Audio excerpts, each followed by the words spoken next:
잠언 21장 1절에서 4절까지 제가 봉독하겠습니다. 왕의 마음이 여호와의 손에 있음이 마치 봇물과 같아서 그가 임의로 인도하시느니라. 사람의 행위가 자기 보기에는 모두 정직하여도 여호와는 마음을 감찰하시느니라. 공의와 정의를 행하는 것은 제사 드리는 것보다 여호와께서 기쁘게 여기시느니라. 눈이 높은 것과 마음이 교만한 것과 악인이 형통한 것은 다 죄니라. 아멘. 잠언 21장은 특별히 공의와 정의에 대한 내용이 주를 이루고 있습니다. 그래서 21장을 전체를 보시면 공의와 정의라는 단어가 굉장히 많이 나옵니다. 그래서 특별히 공의와 정의에 대해서 언급하는 어떤 그런 내용이 많은데, 공의라는 것은 영어로는 righteousness라고 그래요. 그래서 의, 특별히 하나님의 의를 많이 언급을 할 때 공의라고 얘기를 하는데, 공의는 특별히 뭐 세상적인 어떤 그러한 것보다는 하나님의 성품에서 나오는 그런 어떤 기준이 되고 어떤 법적인 어떤 그러한 형태를 띠는, 그래서 법적인 의미를 강조를 많이 할 때 공의라는 말을 굉장히 많이 씁니다. 그래서 하나님께서 이 예수 그리스도를 통하여서 공의와 그 사랑을 다 이루었다 이렇게 얘기할 때 보통 공의를 많이 그렇게 언급을 하는데, 그 반면에 또 정의라는 것은 justice라고 그러죠. 영어로 justice라고 그러는데, 이 정의라는 것은 특별히 이 윤리적인 의미 그리고 또 실천적인 의미를 강조할 때 정의라는 단어를 많이 씁니다. 그래서 잘못된 것을 바로 잡는다, 뭐 이런 의미로 많이 정의를 바로 잡다, 뭐 이런 말 쓰죠. 그래서 근데 그 성경에서 보면 이 공의와 정의라는 그 단어가 또 뭐 깊이 들어가면 좀 다른 의미가 많겠지만 특별히 이렇게 서로 교차하면서 많이 쓰는 경우가 많아요. 그래서 그런 의미에서 이 공의와 정의를 이해하시면 될 것 같습니다. 그런데 특별히 공의와 정의 그러면 딱 떠오르는 말씀이 있죠. 성경 전체를 보면 우리가 너무 잘 익히 잘 알고 있는 아모스 5장 24절 말씀이 딱 떠오릅니다. 그래서 아모스 5장 24절 말씀 보시면 오직 정의를 물같이 그리고 공의를 마르지 않는 강같이 흐르게 할지어다. 그래서 특별히 아모스 5장 24절 말씀이 공의와 정의를 많이 언급하는 어떤 그런 말씀으로 알고 있는데, 특별히 아모스 5장 24절에 나오는 정의와 공의를 강조하면서 우리가 봐야 될 대목이 뭐냐면, 그 5장 21절에서 23절, 그 24절 앞부분의 그 말씀을 같이 함께 보면서 이 정의와 공의를 함께 이해하는 것이 굉장히 도움이 됩니다. 제가 읽어드리겠습니다. 아모스 5장 21절에서 23절. 내가 너희 절기들을 미워하여 멸시하며 너희 성회들을 기뻐하지 아니하나니 너희가 내게 번제나 소제를 드릴지라도 내가 받지 아니할 것이요 너희의 살진 희생의 화목제도 내가 돌아보지 아니하리라. 내 노랫소리를 내 앞에서 그칠지어다. 내 비파 소리도 내가 듣지 아니하리라. 21절에서 23절까지 어떤 무엇에 대한 언급인가요? 제사에 대한 언급입니다. 그렇죠? 그래서 뭐 소제, 번제, 뭐 노랫소리, 하나님께 드리는 어떤 그런 제사에 드리는 어떤 그런 언급에 대한 부분을 나누면서 24절 이 정의와 공의도 마르지 않는 강처럼 그렇게 흘러가야 된다라고 얘기하고 있죠. 다시 말하면 이 공의와 정의를 언급할 때는 반드시 함께 다뤄야 될 내용이 뭐냐면 예배입니다. 그래서 이 정의와 공의가 나름대로 이 예배와 함께 연결되어 있고, 예배를 언급할 때 이 공의와 정의를 반드시 언급하고 그것에 대해서 바르게 잡혀져 있을 때 예배라는 것이 성립될 수 있다라는 거죠. 그래서 우리가 잘 알고 있는 말씀 중에 하나 이런 부분 있지 않습니까? 순종이 뭐보다 낫고 제사보다 낫고. 그래서 이 공의와 정의를 채운 다음에 그 다음에 함께 이어져야 될 것이 바로 예배. 그래서 강조되어져야 될 부분이 바로 예배라는 걸 알 수가 있죠. 그래서 오늘 21장 본문에도 같은 의미의 그 말씀이 나옵니다. 3절 보겠습니다. 공의와 정의를 행하는 것은 제사 드리는 것보다 여호와께서 기쁘게 여기시느니라. 그렇죠? 그래서 같은 개념의 말씀이 나옵니다. 그래서 이 공의와 정의를 행하는 것이 그만큼 중요하다. 예배를 드리는 것만큼 어떻게 보면 오늘 말씀 보시면 더 중요하다라는 어떤 그런 개념으로 얘기를 하고 있는데, 그런데 저는 오늘 이 잠언 21장의 말씀을 통해서 왜 이렇게 공의와 정의가 사람들한테 행해지지 않을까 하는 그런 생각이 많이 들었어요. 그래서 예배는 분명히 드리는 것 같은데 왜 공의와 정의를 이렇게 너무나 가볍게 생각하고 또 쉽게 여기고 있을까 하는 그 포인트에 맞춰서 말씀을 조금 나눠봤습니다. 그래서 오늘 말씀을 제목을 이렇게 잡아봤어요. 영적 착각에서 벗어나라 하는 제목으로 함께 나누기를 원합니다. 영적 착각에서 벗어나라. 3절을 우리가 다시 보면 공의와 정의를 행하는 것이 제사 드리는 것보다 여호와께서 더 기뻐하신다.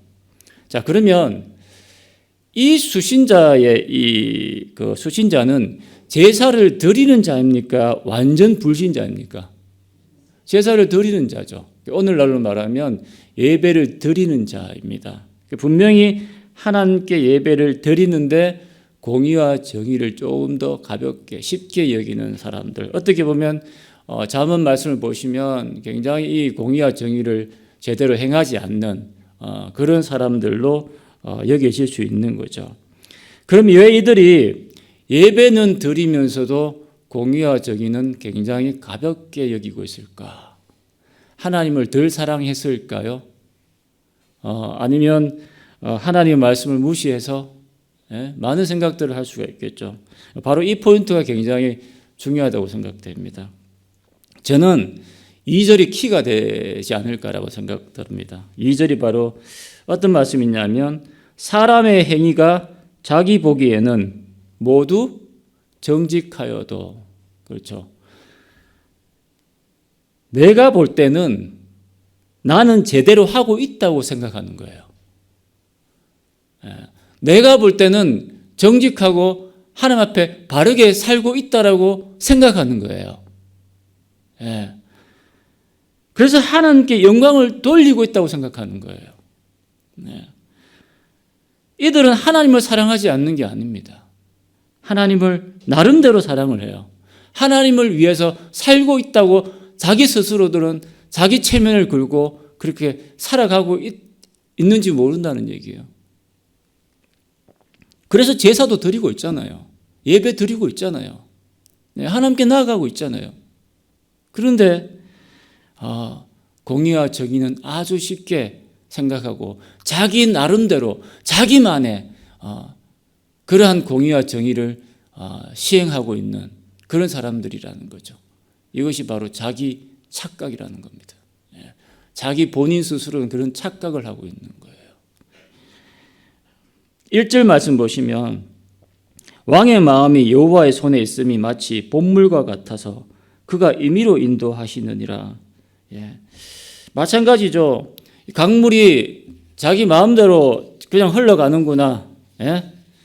이렇게 지켜보면 강물과 시냇물이 그냥 알아서 이렇게 흘러간다고 생각할지 모르겠죠.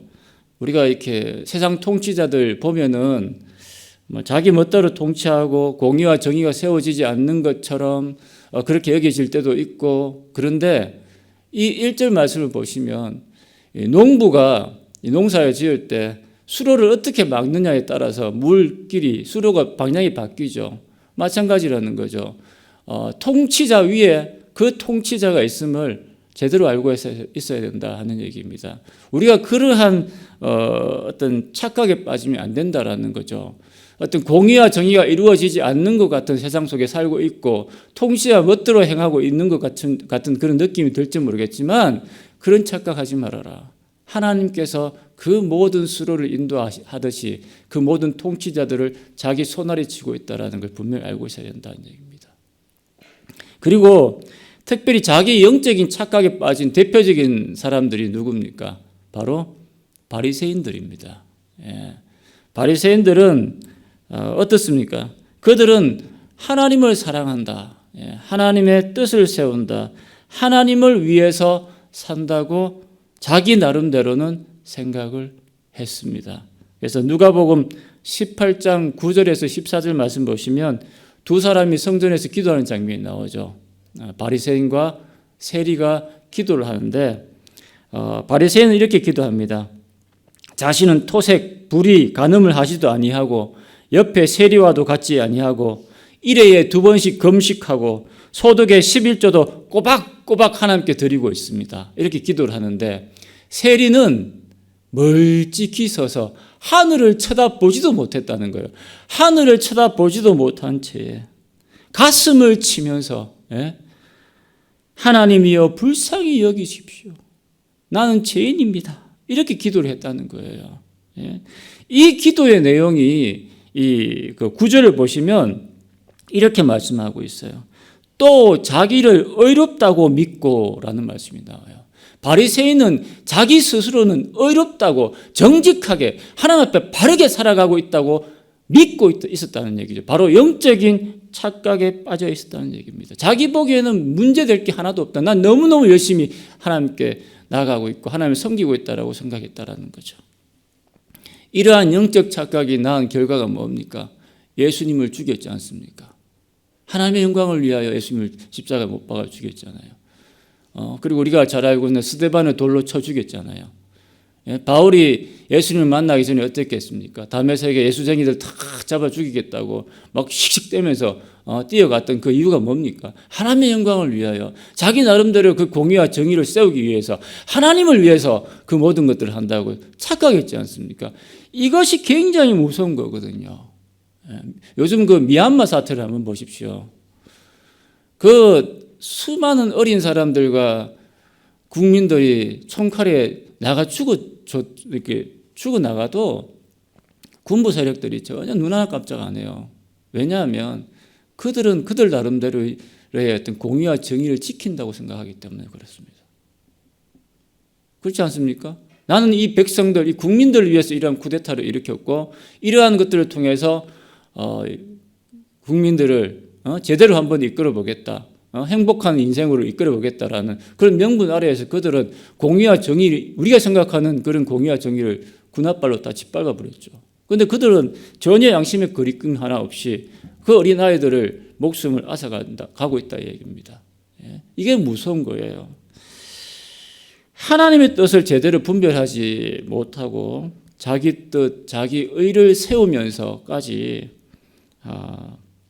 하나님의 공의와 정의를 세운 것이라고 착각하는 것, 이때부터는 답이 없는 겁니다. 이게 굉장히 무서운 거예요, 사실은. 로마서 10장 2절에서 3절 말씀에 보시면 이렇게 말씀하고 있습니다. 내가 증언하노니 그들이 하나님께 열심히 있으나 올바른 지식을 따른 것이 아니니라. 하나님의 의를 모르고 자기 의를 세우려고 힘써 하나님의 의에 복종하지 아니하였느니라. 그들은 하나님께 열심히 있었다 없었다? 있었죠. 엄청 열심히 있었죠. 하나님의 행하여 그 하나님의 영광과 하나님의 어떤 그 뜻을 세우기 위해서 굉장한 열심을 품었습니다. 하지만 그들은 하나님의 의를 모르고 자기 의를 세우기 위하여 하나님의 의, 하나님의 말씀에 복종하지 아니하였다고 말씀하고 있다는 얘기죠. 사랑하는 성도 여러분, 우리는 어떻습니까? 우리는 어때요? 혹 이러한 영적인 착각에 빠지지는 않았습니까? 하는 생각을 해봐야 되지 않을까요? 나는 하나님을 위해서 나름 그래도 열심히 살고 있는데 그러한 생각을 하고 있지는 않느냐 하는 얘기입니다. 미국의 그 유명한 그 오케스트라 지휘자가 한 번은 연주를 하게 됐습니다. 베토벤 그 서곡을 연주를 하는데 그는 그 곡의 효과를 살리기 위해서 트럼펫 연주자를 관중석 자리에 한 명을 탁 몰래 앉혀놨어요. 트럼펫 연주를 딱 시키려고. 그래서 이 하이트라이트에 딱 이게 딱 접어들면 솔로로 이 트럼펫을 연주하게끔 만들려는 자기 나름대로의 어떤 계획을 짠 거죠.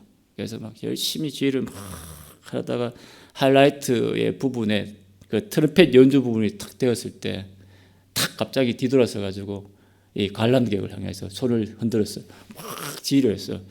근데 트럼펫이 불어야 되는데 안 불고 있는 거예요. 소리가 왜 안 나지? 다시 한 번 더 막 이랬는데 또 소리가 안 나는 거예요. 알고 보니까 이 트럼펫 연주자를 그게 그 경비원이 이 사람이 혼자 망치게 하려고 생각하고 망치게 한다고 생각하면서 이 경비원이 그 트럼펫 연주자의 두 팔을 이렇게 잡고 있었던 거예요. 그러면서 어기양양하게 보라고 내가 이런 사람 막았다면서. 예? 이게 바로 착각인 거죠. 내가 하나님의 뜻을 위해서 살고 있다라고 생각할지 모르겠지만 어떻게 보면 하나님의 뜻이 아닌 바로 나의 뜻을 세우고 있지 않느냐 하는 얘기입니다. 우리는 이러한 영적인 착각에 빠지고 있지는 않은지 자기 자신을 정말 주도 면밀하게 한번 돌아봐야 된다고 생각합니다. 그래서 4절을 한번 보십시오. 4절 말씀 보시면 눈이 높은 것과 마음이 교만한 것과 악인이 형통한 것은 다 무엇이라고 이야기하고 있습니까?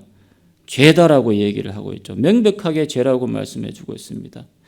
그래서 세번역 성경에 보면 이렇게 나와 있습니다. 거만한 눈과 오만한 마음, 이러한 죄는 악인을 구별하는 표지다. 이렇게 이야기하고 있는데 이러한 앞에서 이야기했던 자기 나름대로 정직하게 생각하고 어떻게 보면 공의와 정의를 예배보다 덜 우선시 여기는 그러한 착각, 영적인 착각 속에 착각이라는 것은 바로 이러한 교만에서 시작할 수 있다 하는 얘기입니다. 그래서 내가 교만하기 시작하면 영적인 착각에 빠지기 쉽고 나는 정직하게 하나님을 향해서 바르게 살고 있다라는 그러한 생각 속에 빠질 수 있다는 얘기죠. 그런데 그 밑바닥에 뭐가 있냐면 교만이 자리 잡고 있다는 얘기입니다. 이게 무서운 거예요. 그래서 내가 하나님을 위해 살고 공의와 정의를 위하여 산다고 할지는 모르겠지만 그것으로 말미암아 내 자신이 교만해지고 내 자신을 드러내는 어떤 그러한 도구로 예수 믿는 것을 이용한다면 그것도 명백하게 죄다 하는 생각을 해봐야 된다는 얘기입니다. 말씀을 맺겠습니다. 오늘은 제가 한 가지만 적용점을 나누도록 하고 싶은데요. 딱 한 가지만 우리가 제대로 알고 넘어갔으면 좋겠습니다. 그 뭐냐면 하나님의 말씀을 분별해야 된다는 얘기죠. 그래서 이 분별력을 키우셔야 됩니다. 그래서 2절 보시면 마음을 감찰하시는 분 누굽니까? 하나님이시죠. 3절 이 보면 더 기뻐하시는 삶의 모습이 있다라고 얘기합니다. 누가 더 기뻐하시는 거예요? 하나님께서 더 기뻐하시는 거예요. 즉 하나님이 기준이 되어야 돼요. 내가 기준이 되고 내가 척도가 되면 안 됩니다. 하나님의 뜻을 끊임없이 분별할 줄 알아야 된다. 우리가 버섯 먹을 때 막 그냥 아무거나 먹습니까? 분별하잖아요. 독버섯인지 식용버섯인지 제대로 이렇게 계속해서 확인하고 몇 번이나 확인한 다음에 내가 먹고 내 자녀들한테 주지 그냥 이쁘다고 먹고 이러지 않지 않습니까? 하나님의 어떤 삶의 부분에 있어서도 굉장히 조심해야 됩니다. 자칫 잘못하면 내가 정의를 세우고 공의를 세우는 입장에서 다른 사람을 정죄하고 어떤 판단하고 있는 그런 부분도 없지는 않을 거고 내가 신앙생활을 하면서 하나님의 영광을 돌린다고 하면서 은연중에 내 자신의 영광과 내 자신의 의를 내세우고 있지는 않은지 그리고 나는 괜찮다. 하나님께 나는 지금 열심히 살아가고 있고 하나님께 영광을 위해서 그렇게 살아가고 있다라고 착각할 수 있다는 얘기입니다. 그런 것을 막을 수 있는 것은 뭐냐면 내가 더욱더 겸손해지고 하나님의 말씀 가운데에 하나님의 말씀 가운데 서 있는지 말씀대로 살아가려고 하고 있는지 그것에 대한 분별할 수 있는 그 분별력을 키워가고 있는지 다시 한번 몇 번을 돌아봐도 전혀 지나치지 않는 그러한 영적인 내용이다 하는 얘기입니다. 바로 이것이 지혜다 이 얘기입니다. 기도하시겠습니다.